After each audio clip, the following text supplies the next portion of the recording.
Welcome to another discussion of Annex Cloud Market Movers for industry insiders. Today, I am very, very excited to welcome Javier, who is the Global Industry Principal for Consumer Products at SAP. While we dive deeper into the consumer products slash CPG industry today, welcome to the discussion, Javier. Hi, thank you for having me. Wonderful, very, very glad to have you. And what I want to sort of start a little bit about is if you can tell everyone a little bit about what your role is within sort of SAP and how you work with customers together today. Okay, perfect. Well, I mean, I'm kind of a long timer in SAP, has been with SAP for more than 20 years. It started as an implementation of the back office. So all the sales and distribution pieces as a consultant. And then when SAP moved into the front office, I moved also with the old CRM, which now is CX. And I'm basically focused just on consumer products and on the front office, all the customer experience on the front office for CP.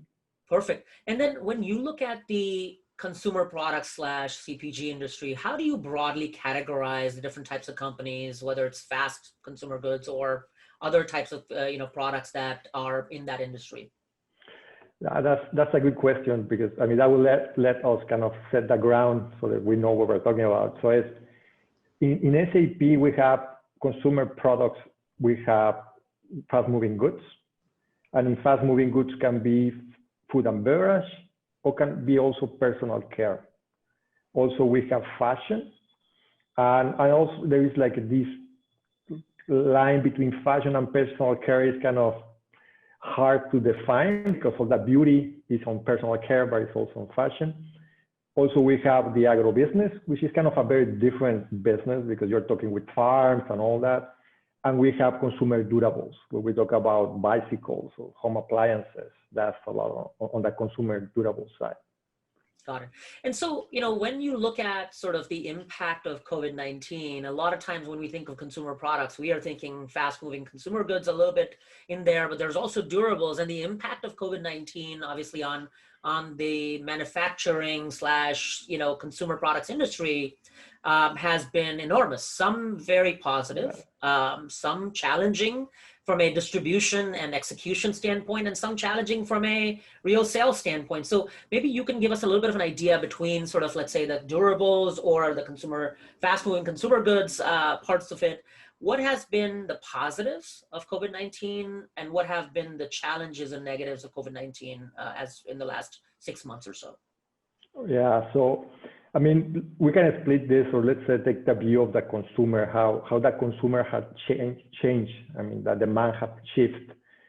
If we talk about, let's say, fast-moving goods, the consumer, they stop going to restaurants, which means that all the food service business is highly impacted. All the host, I mean, companies, they are selling to restaurants, to hotels, I mean, to the travel industry are really impacted. But also we see that at the end, the consumer is consuming the products in a different way. So all the home delivery, we heard about the toilet paper things, right? So it's like people may think that, wow, that's great for companies because now they're selling a lot of toilet paper to consumers, but also those same companies were selling to hotels and restaurants, right? So there is a good part and a bad part. So the challenge for most of those companies kind of is to shift their strengths and to move from one, let's say, route to market to the other in order to serve the consumers. I mean, that's a lot on the fast moving goods. On the durables, we see you see some part like all the luxury that is really highly impacted on the wrong side, on the bad side. But also you see like sport equipment and bicycles. I mean, now everybody's a cyclist, right? So it's moving now. I mean, for those two industries, let's say, is doing great. Perfect. And when you look at these things, and this is interesting for me personally, because as a consumer, you would think, oh, the positive impact on the fast moving consumer goods is massive. But what we don't realize is, a lot of these companies were selling to restaurants and to hotels where it's negative. So it may not be a net positive for them. It actually might be a net negative in some cases. And then secondly, also on the distribution side of things, the ability to move distribution away from hotels and restaurants to maybe groceries or consumer sort of direct to consumer sort of ways has been probably a challenge from a execution standpoint, which brings me to my next question, which is, from a CX technology perspective, how do you see that CX technology can help these businesses as they plan for 2021 and beyond? What do you foresee these companies adopting more than they have in the past? Yeah, I mean, we have seen is a huge growth on e-commerce. I mean, companies that we talk with them, let's say early this year, like January, February, they would say, yeah, commerce is good. The decisions were taken kind of by the brands.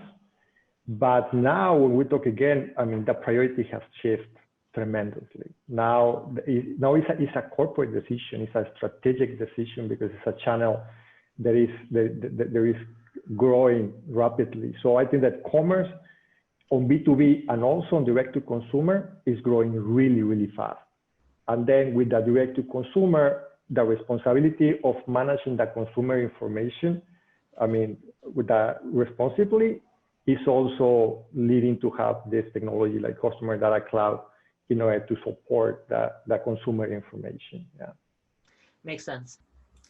So when we think about sort of the growth of commerce, you mentioned both B2B and B2C, but let's focus on B2C on the first side of things. The part I'm really interested from a CX perspective is how important retention and loyalty is. And if we start with the B2C aspect of things, as you think about these companies that did not have a direct relationship with their end customer, that are starting B2C commerce, probably want to also build some sort of loyalty or retention for those customers in some capacity, because there's a big channel shift they're trying to think about, right? And so as you think about B2C or B2B2C, let's put it that way, how do you foresee the impact of loyalty programs and retention programs as it pertains to the growth of CX and commerce in general for these companies?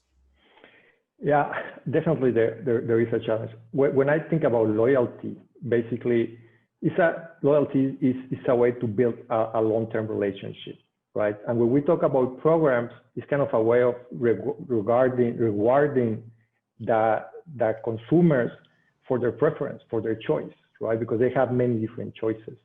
So it can be on a way of discounts or free goods that you can send them to their home.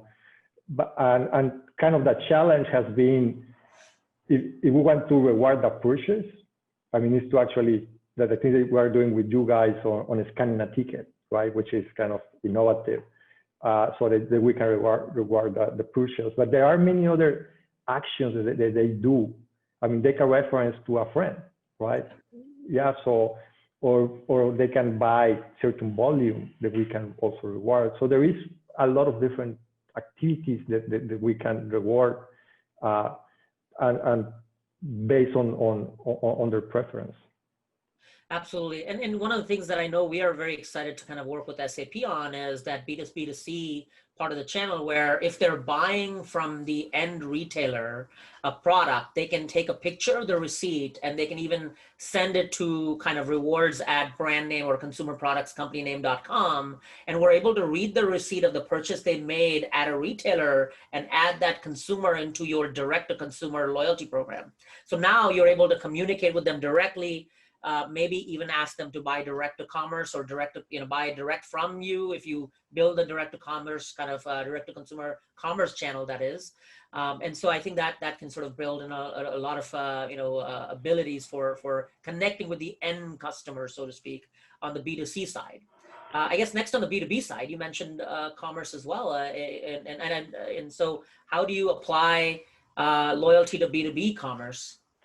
Yeah, on B2B commerce, I mean, we need to split, like, if we're talking to the store owner or to the employee that is actually buying. So on the loyalty side, it works, I mean, more to the owner of all these long tail customers. So there's this little mom and pop shop that we normally go and buy things from. So I mean, how can we nurture that relation with that people?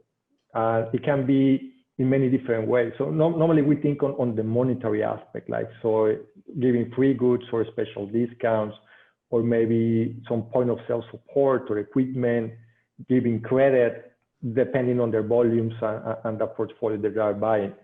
But also we can also give them benefits, right? So like we can give them a special advice, or we can give how reserve inventory or special delivery times or order frequency.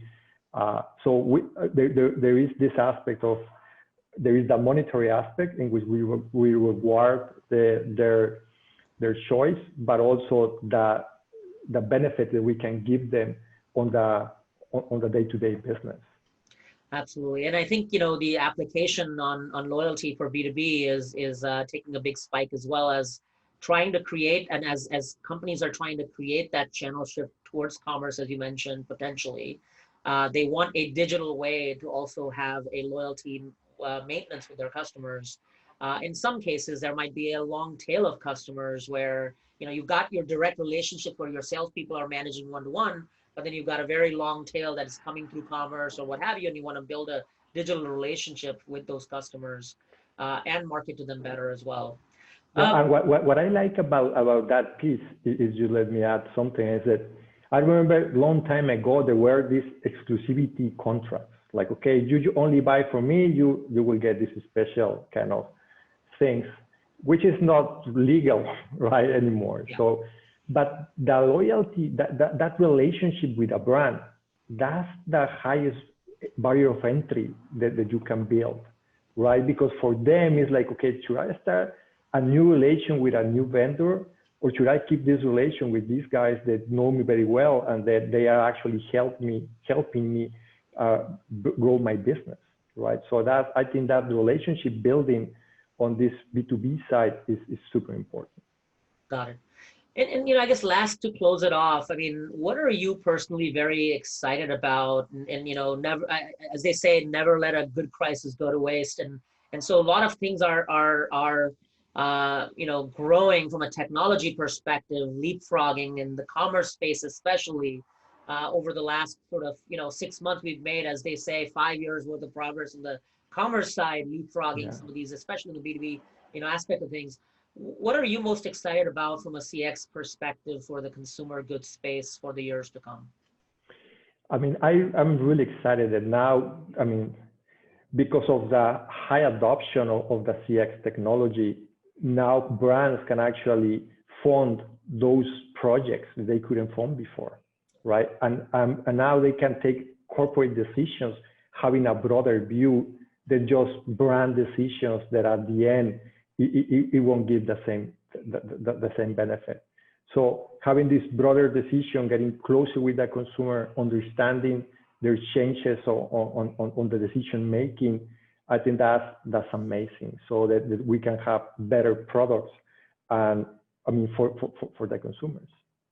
Absolutely, and I think you nailed it, because I think the biggest challenge to any change was primarily getting buy-in from the various departments, some of which didn't want to work this way. But this shift has caused everyone to think in the same way, saying we have to digitalize some of this stuff, and I think that sort of in itself is worth a lot to make that decision. This was a great discussion, Javier. I appreciate you taking the time. We try to keep these small enough where people can consume this. So I really thank you for taking the time to speak with our audience today. For everyone else, if you want to see more such videos, you can go to annexcloud.com/marketmovers or annexcloud.com/industry insiders. And that's it for now. Thank you. Bye. Thank you. Cheers.